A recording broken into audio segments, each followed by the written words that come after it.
Good afternoon. I'm glad you could come. And Henry Matthews' wife, Susan Platt, is going to give a brief introduction of Henry's summary. And so I'll turn it over to Susan.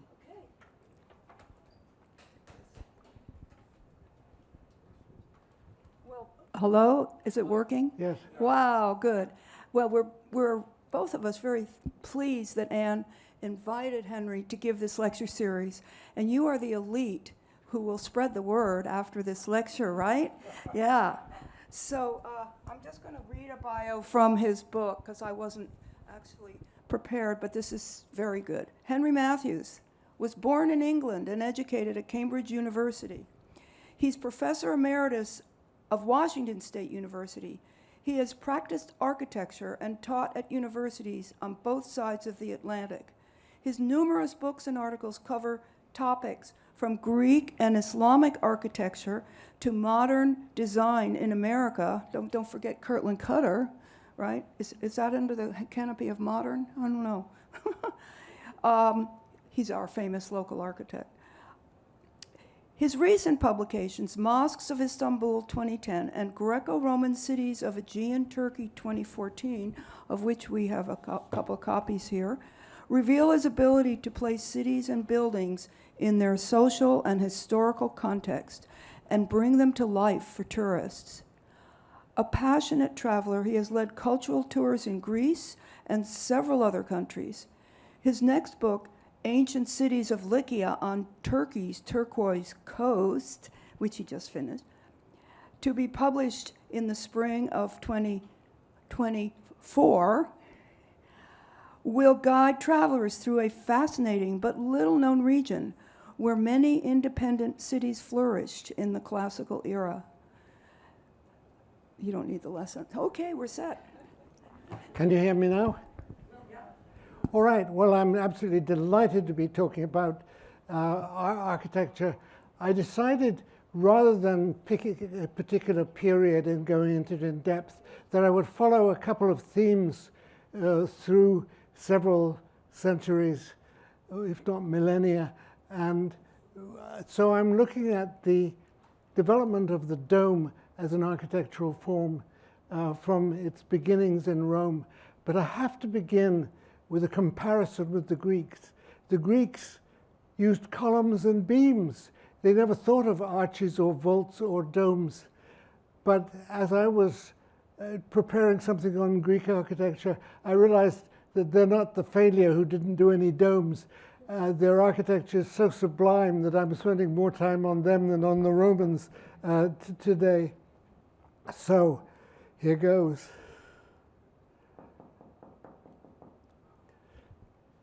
So this is the Acropolis in Athens with the patron goddess Athena, whose image once stood inside the church. Parthenon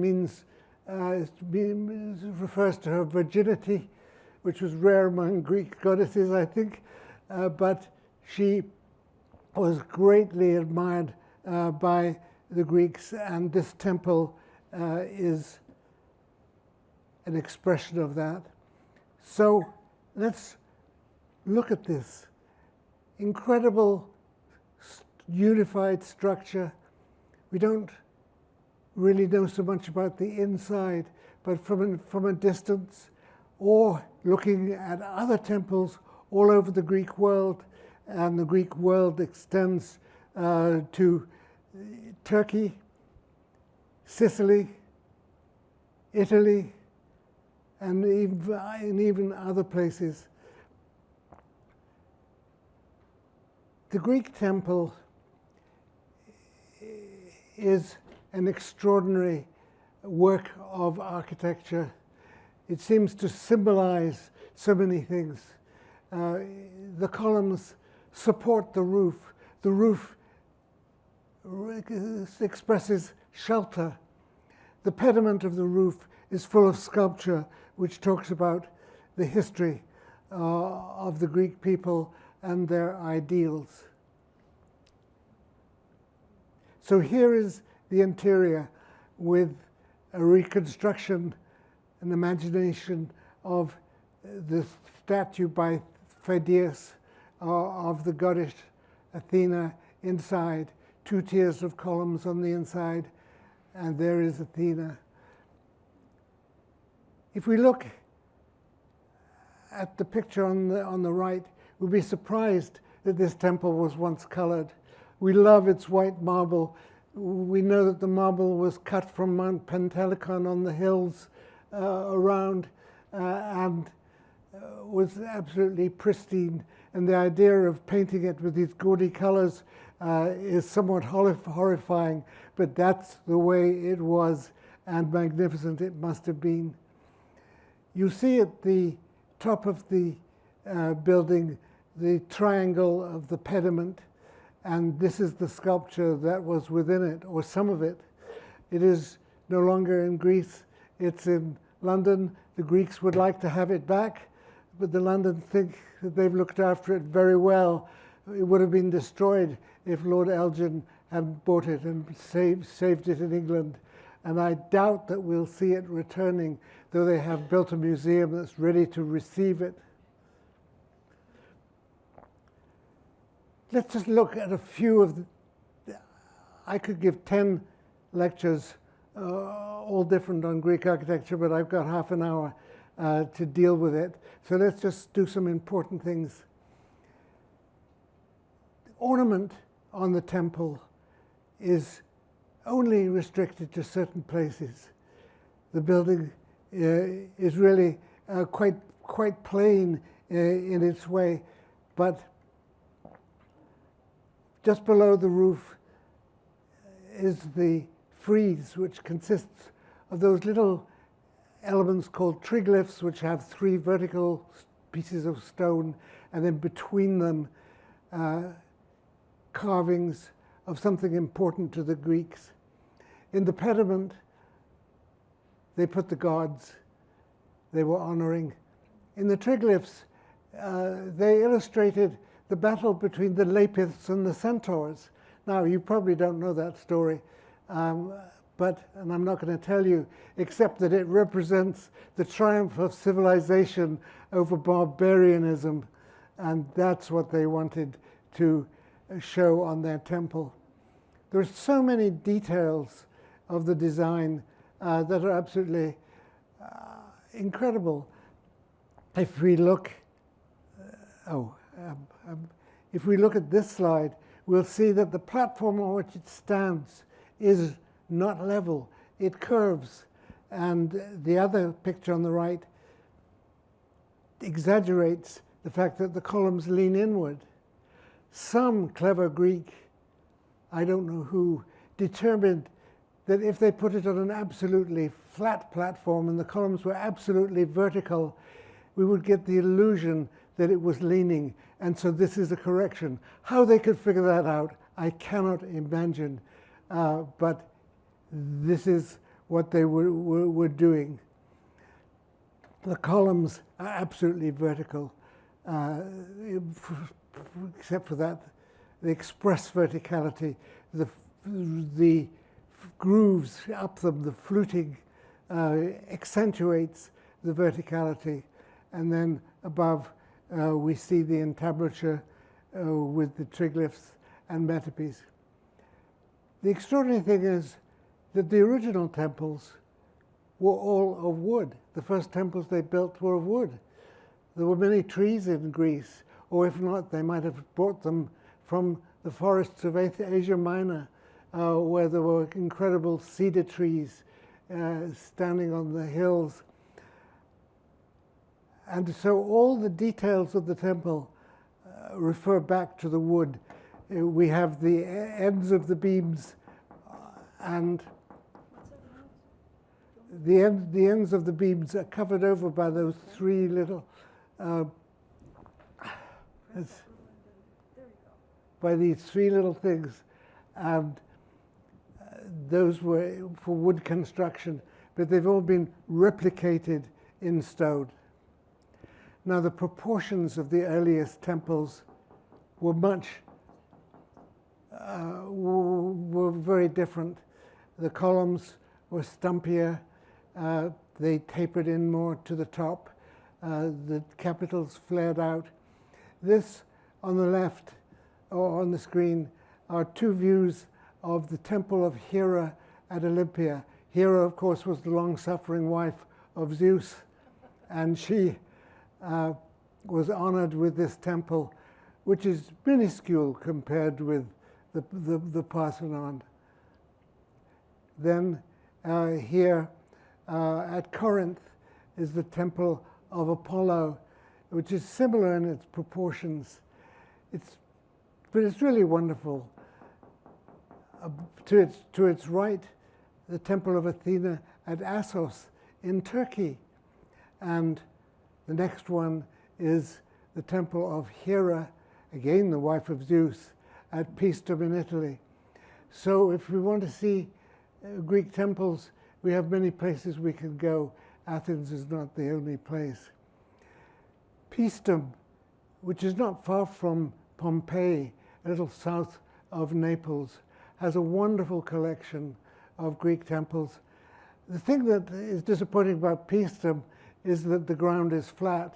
I expect to see a Greek temple on a hill or a mountainside at Delphi or below hills at Olympia. But here it is. And you can see that the proportions of these columns are quite different from the Parthenon. Again, they taper in, the capitals flare out at the top. And so I show them with an archaic statue from about the same time. One of those young athletes or warriors looking very fine. But we only have to walk a little way at Paestum to come to the second temple of Hera. They wanted to honor her by building her one that was more up to date. And so now we see proportions much more like those of the Parthenon, though it exceeded them in their slenderness and their elegance. And I show this with a classical sculpture, much not standing firmly, but with contrapposto, stepping on one foot and flexing the other, which corresponds to the temple having more life and vigor than the earlier ones. Well, now it's time to mention the three orders of Greek architecture. I'm sure you're all familiar with them. On the left is the Doric order. The columns have no base. They stand directly on the platform, rather like mountains close to the sea, going down to the water's edge, rather than hiding behind foothills. And the capital of the column is very simple. It consists of what is called the echinus, which is a sea urchin shell, the flatter kind of sea urchin shell, and the abacus, the square block. Then we have the architrave, the beam, and above this, the frieze of triglyphs and metopes. The second is the Ionic. Would anyone have any suggestions of how it differs from the Doric?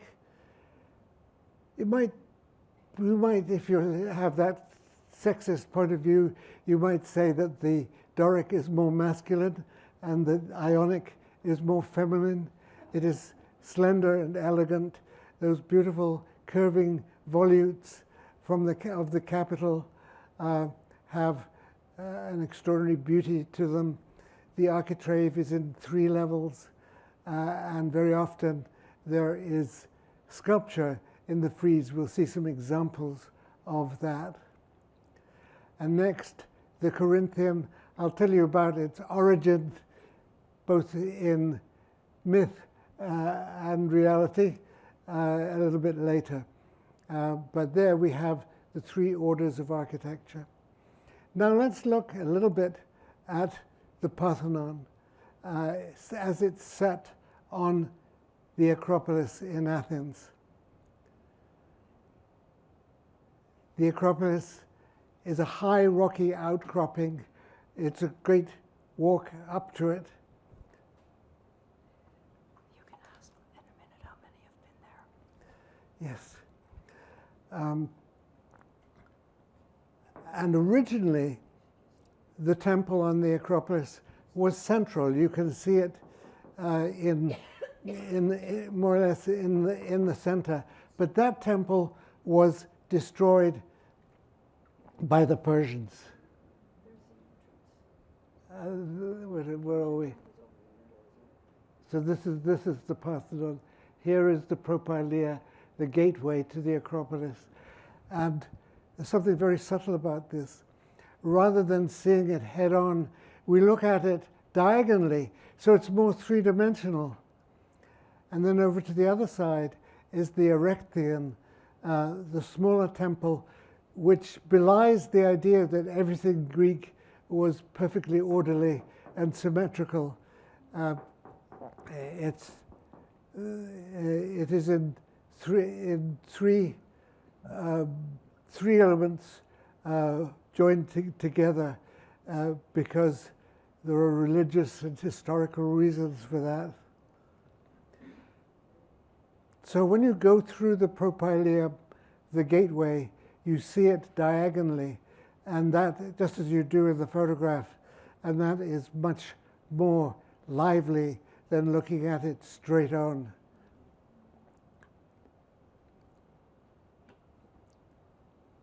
When Thucydides was talking about the Parthenon, he mentioned that Pericles had made the following statement: "We are called a democracy because Athens is run with the interests of the majority in mind. We are lovers of beauty, yet without extravagance, and lovers of wisdom without being soft. Our city as a whole is an education for Greece." So look at this structure and we'll get our education. I was looking at a book by Mary Beard about the Acropolis, and she began with a statement from a basketball star, an American basketball star who had been to Athens, and they said, "Did you go and see the Parthenon?" And he said, "I don't remember the names of all the clubs we went to."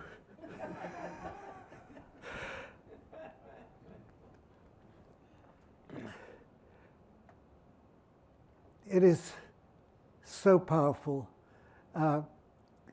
It follows various principles that light and shade bring architecture to life. If the columns stand forward behind a wall that's in shadow, we will get the strong effect of that. The ornament is very sparse. Really, the only ornament is in the triglyphs and between the triglyphs, the metapiece, and in the pediment, where we're not allowed to see it now.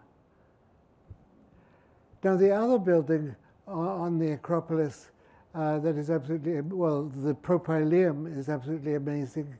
I don't have photographs of that in this talk, but let's look to the left, just to the left-hand corner of the picture is the Erechtheion,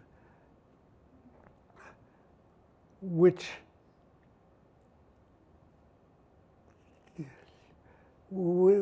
was on the site of an earlier temple that had been destroyed, but there were things about it that were traditional and so had to be kept. And then they had the idea of adding a porch with the beautiful figures of Greek maidens. And on the left is a porch commemorating the sea god Poseidon. Poseidon, where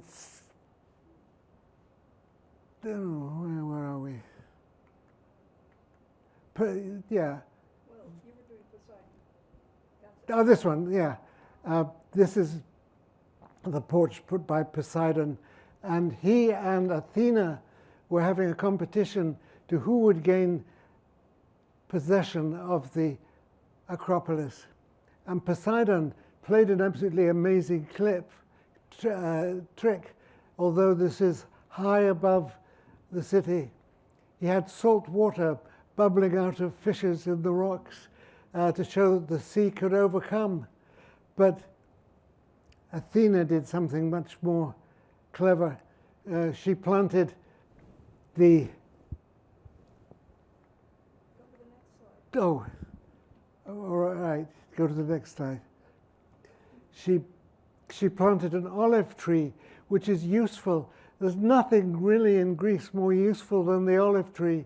We benefit from it every day with our olive oil. Athena knew that, and so she won the competition and gained possession of the Acropolis. Now the Ionic order, the columns are slenderer. There's something incredibly elegant about this. And then the maidens on the porch of the maidens on this side is unique. Though there's a church in London that has a replica of this. They stretch Christianity a little bit.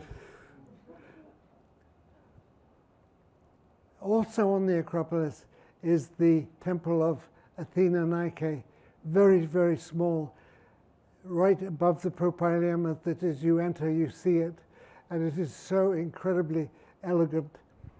The 4 columns standing forward on the front, and the band of sculpture above it in the frieze are really amazing. You get a slightly better view of that now. And then below the Acropolis, we can look down on the first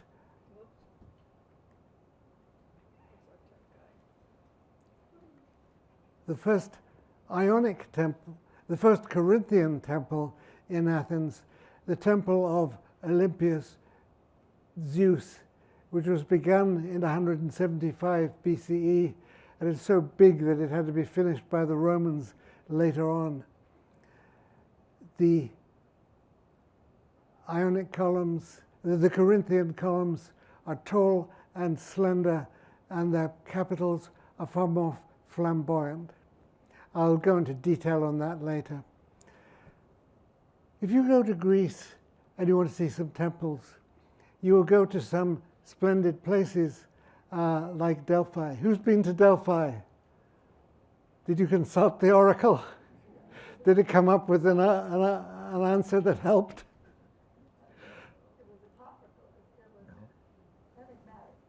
It was enigmatic. This is the sanctuary of Apollo. Apollo, the god of wisdom and music. And there he is, taken from a Greek ceramic pot. Oh no, this is the next picture. They show me the next one too. At home, he was also the god of archery, which is a good thing to combine with the others. And Delphi, of course, is an amazingly exciting site with Mount Parnassus above it. Above the temple is a theater. Above the theater is a stadium. I left out the stadium because I'm trying to talk about temples only. It's difficult not to leave everything in. And then here we look down on the theater and what's left of the temple. Not very much, but if you stand and look close up at those columns against the mountainside beyond, we can just imagine how magnificent it was when it was first built. Now we have a distant reconstruction of Olympia, the site of the Olympic Games from the 8th century BCE. And here was a temple of Zeus, the father of the gods, that you can see in the illustration. And since there's nothing but a pile of broken stones, what we need to look at is this reconstruction of it. Zeus sat on a throne inside it. The interior of this temple was very small, but he was vast and magnificent. The sculpture in the pediment of the temple of Zeus is put together as much as possible in the museum at Olympia, with Apollo standing in the center, holding out his arm as if to pacify this crowd. And these are actually the Lapiths and the centaurs having their fight in a different place. But there is Apollo having a pacifying effect on them, perhaps. The centaurs, of course, had the bodies of horses and the heads and shoulders of men. You might be able to make that out in the foreground here.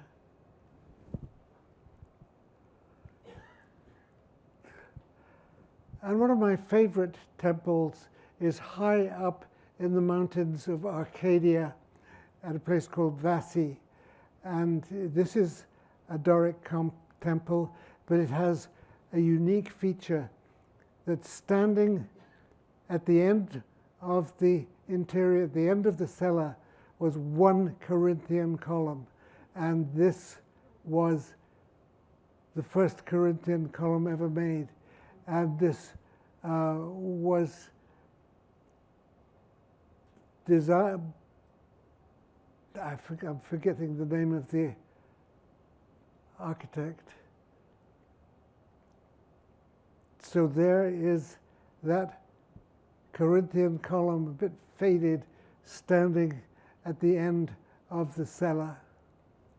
Is it the one in the middle on the right? Yes, in the middle on the right. And there's a frieze all the way around it. The frieze is in the British Museum. That's just a little piece of it. So how did that Corinthian column come about? Well, one story is that the architect Callicrates was going for a walk, and he saw that there was a basket that had been left on the ground by a nurse who was taking two children, and she put a stone over it to keep the food in the basket cool, but she left it behind, and this acanthus plant grew up around it. And if you don't have an acanthus plant in your garden, I used to have one in my garden, and here's one in the National Garden in Athens. Beautiful plant, and no wonder they chose its leaves for the Corinthian column. So there is Callicrates making a sketch of the acanthus growing up around that basket, and whoopee, he's got a capital. So here is a closer view of the temple of Olympian Zeus. Began in 175 BCE and finished 2 or 3 centuries later by the Romans.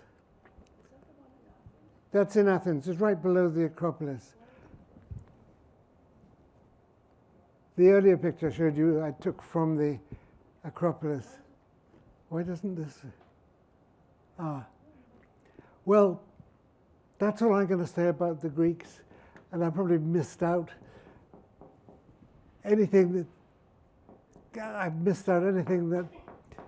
really confirms how incredibly beautiful these are, but you have to be convinced. And now we come to the Romans, who admired the Greeks immensely, but they had a different attitude to design. Okay. Right, here is a comparison between the Acropolis and the Roman Forum of Julius Caesar. The Acropolis is much more subtle. Dare I say that symmetry is boring? But magnificent it was. We see the temple purely frontally, and rather than approaching the Acropolis on the diagonal. So the Romans admired the Greeks, built temples based on Greek architecture, but with some differences. They tended to raise them higher up, often at the top of the flight of steps. This is a very small temple, so you can't really compare it, but look at its frontal design. Another Roman temple that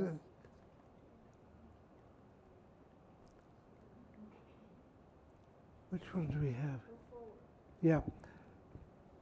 Another Roman temple, the one that's in the best condition of them all, is at Nîmes in France. A wonderful Roman city where there's an amphitheater and the beautiful aqueduct, the Pont du Gard, which I'll show you later. But here is a typical Roman temple raised up on a platform, approached only from the front, instead of nestling into the ground on perhaps 3 steps. And but what I'm going to talk about is the other things that the Romans did. The first arch was not actually built by the Romans. This Etruscan arch in the city wall of Perugia was built in the 3rd century BCE by the Etruscans, not by the Romans. But they got the idea and the Romans pinched it. So here is an arch in Pompeii. Top's cut off, sorry about that. But you can see how it's made with quite small stones. They're not limited by how far a stone beam can stretch. So this is how you built an arch. You put up light formwork, which can be used again and again on different arches. And then on top of that, you put the voussoirs, the specially cut stones, or it could even be brick on a smaller building, and then you can have an arch. So this is the Pont du Gard. Who's been to the Pont du Gard at Nîmes in France? It's a magnificent structure. I celebrated my 50th birthday underneath one of the arches that joins the slope at the end and drank champagne to Roman architecture. And I went back quite recently and I climbed down to the river and swam into it. And I found a place where it would be easy to get in, but not necessarily so easy to get out. But here I am. So this is a really beautiful structure, but this is a thin arch. You could make an arch much, much wider, so longer, so that it's very useful for other things. This is a granary underneath a Roman forum. Double use of the space. Build a forum and store your grain underneath. And then here is a vaulted structure in the Stabian Baths at Pompeii, a small vaulted space with we call this a barrel vault. But arches can become more flamboyant. Sometimes this doesn't, yeah. This is the Arch of Constantine. The Roman emperor built this arch in his own glory. And it's been brought to life and made into grand architecture by the application of columns. well, what's columns for? To hold up a roof or to make an arch look pretty? Wait a minute, is this cheating? So the surface is brought to life. It's given light and shade. And then there's a lot of sculpture too, in detail at the top. I haven't. So a Roman general or emperor would meet his army on the outskirts of Rome when they were returning from a campaign. They were returning victorious, and he would stand at the front of them and march into Rome. So it's mission accomplished. This is our friend on an aircraft carrier for the same reason. So you can see it really works. But let's think about the aesthetic qualities of the arch. Is it more beautiful because it's more decorated? Give me the Pont du Gard any day. If I could have a room looking and look out of the window at the Pont du Gard every morning, I would love it. I think I'd feel that, what's his name? Constantine was a bit stuck up. And then, of course, arches are very useful if you want to seat a lot of people. Where Roman and Greek theatres generally, or especially the Greek ones, they're in a hollow, a natural hollow in a hillside. Do you know the theatre of Dionysus in Athens was a place where people used to sit on the hillside and watch actors performing down below? And then in the 5th century, they finally built the theatre. But here, the whole thing is built up from the ground. So this is the Colosseum in Rome, which is supported on a system of vaults and arches with passages running around underneath the seating. If they'd had to build it up of solid stone, think how much stone it would have taken. So this magnificent structure was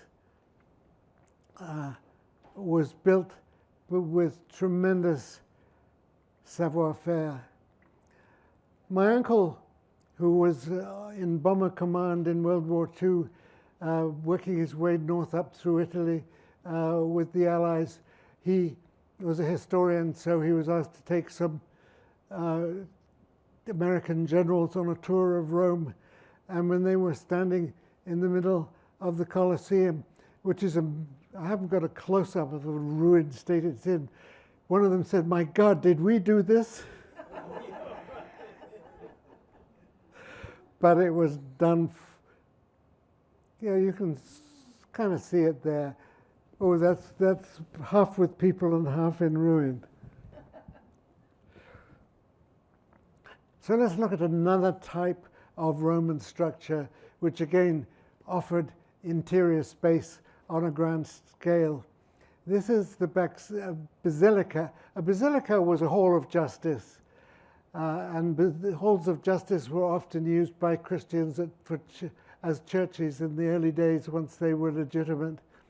But this is a basilica built first by Maxentius and finished by Constantine. All that's left of it is the north side.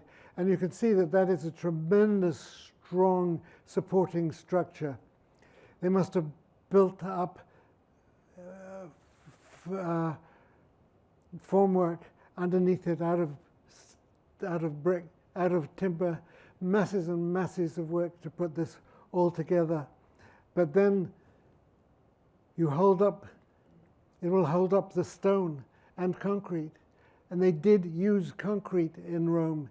It was a forgotten art until the 19th century, but the Romans had a particular kind of volcanic sand, which when mixed with some lime, made something very similar to modern concrete. So the basilica was a great ceremonial place. Think of emperors making speeches, the public cheering, and all of that. And there is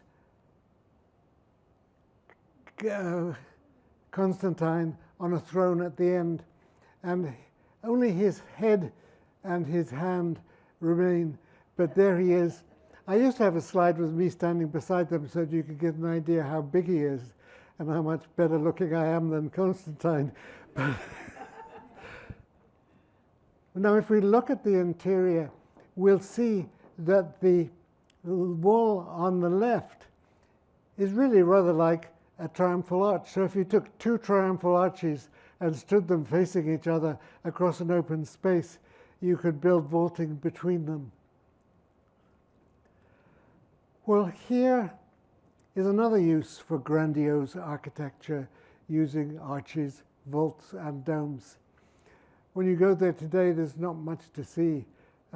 It's a bit of a wreck, so I will take some drawings that have been made. Here is a plan of a huge enclosure.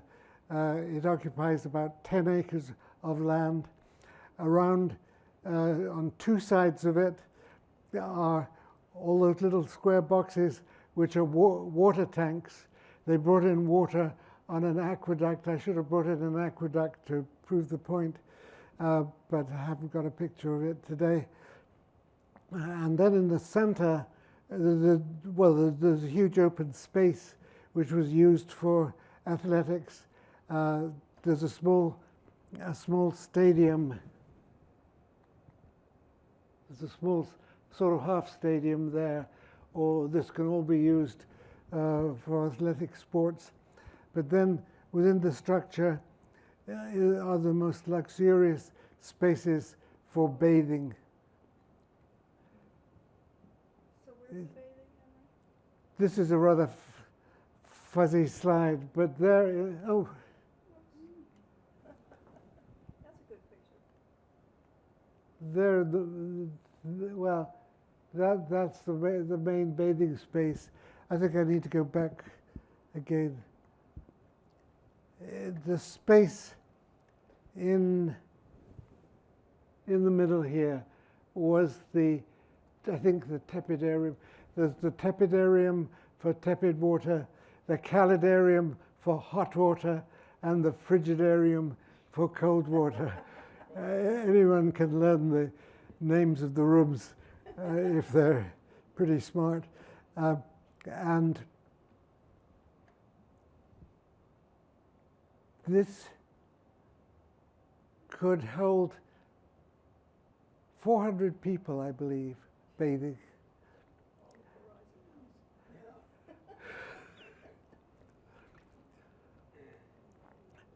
So the interior spaces, particularly look at this one here, were really magnificent. It's like the Basilica of Constantine.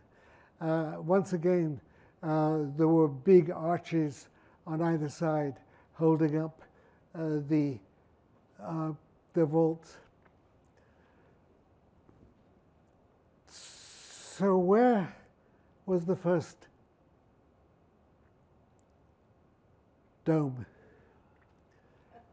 Not here in Mycenae, where in about 1250 BCE, a tomb known erroneously as the Treasury of Atreus was built with rows of stones. Each stone just overhangs the next one, or it is cut so that it moves in a little bit, and they finally reach a point. But that is not a true dome because it's not structurally a very sound situation. But the Emperor Hadrian built the Pantheon in Rome, which was a circular space, domed, and so proportioned that a complete sphere would fit within it. He actually didn't want to waste something that was ready-made. and the Emperor Agrippa had started building a temple here, and it was never quite finished, and then part of it caught fire, but the front was in pretty good shape. It even had writing on it, which Hadrian didn't bother to remove, which mentions Agrippa's name. And he used this as an entrance, a front entrance, which is an extraordinary piece of luck, I think, for the history of architecture, because the world is full of domed buildings with a little temple front stuck on the front, and that seems to have been the way it was done. And the Pantheon is really an extraordinary structure. The walls are 20 feet thick. There are 8 huge arches underneath it, or slender barrel vaults. You see the recesses. Oh, no, I'm.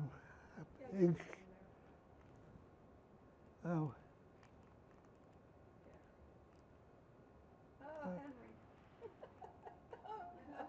Oh, help, help. You can do it. Can you? We'll go back to, which slide? That'll do. Like right around here? That'll do, yes. Yeah, we'll go from current slide. Yes. Thank you. I'm a little incompetent here, but there we go. So you walk in through this huge entryway. Here's a drawing of it by that great engraver, Piranesi.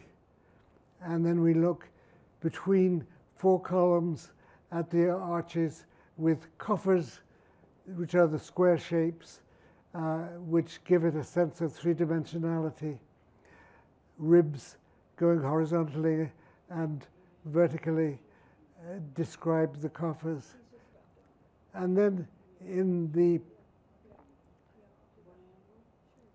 interior space, a sphere would fit exactly inside it. And it opens up to what is called an oculus, obviously an eye at the top. And it brings in enough light. I've even seen it raining through it, and I've seen some of the rain, the steam after the rain drifting up and finding its way out. So here is something that the Romans achieved that the Greeks never attempted. And beautiful as Greek architecture is, they did not experiment with structure in the way that the Greeks did. So here is the Pantheon. I'm sure you've mostly been there. Who's been to the Pantheon? Well, there's still time. So I think that's it. I have time for a few questions. Any questions?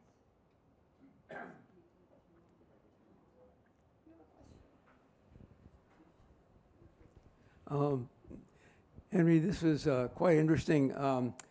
The development of mortar, cement, and ultimately concrete was obviously central to the Roman achievements. And how long did that take, and what got them started in it? Of course, the Romans used mortar in the early structures, which was made of.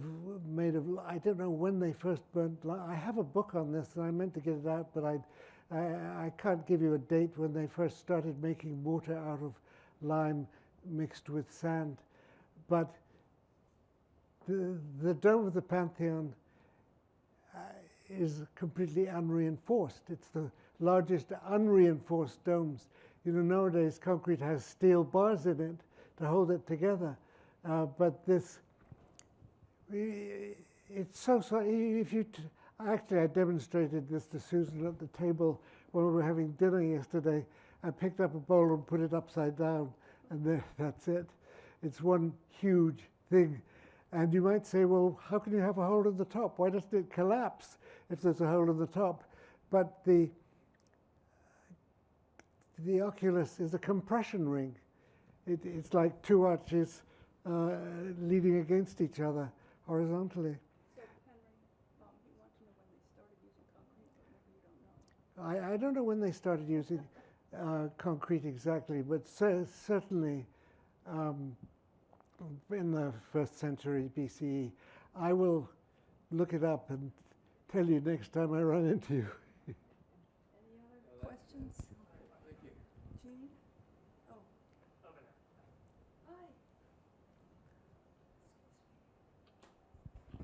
Hi. I have a general question and a specific one, and help with either of them would be appreciated. I'll try both. The general question is, where do architectural ideas come from? And with regard to the dome, what is it, one person or some set of conditions among the Romans that led to the creation of domes? That's a very good question.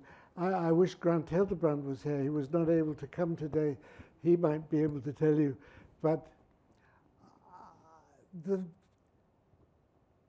first domes on a large scale, I believe, were in the Golden House of Nero. But that was just over a small space, a dining room. I suppose it was a big dining room, but it was a smallish dome. I don't know the answer. Where do architectural ideas come from? They come from nature. You see something in nature and you think I could use that. For example, for ornament, the acanthus leaf is a perfect example. And then for structure, there are caves. They're built of stone. Why couldn't we use stone? I think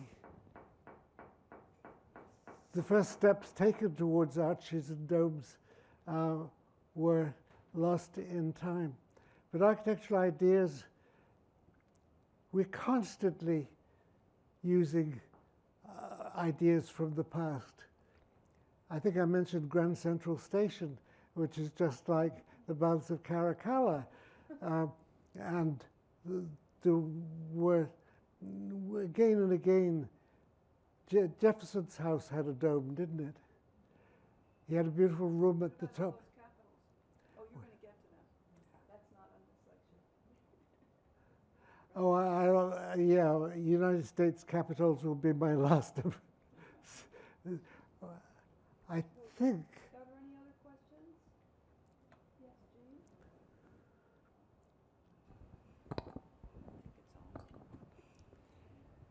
You had one picture of the Mycenae burial chamber that was called, Yes.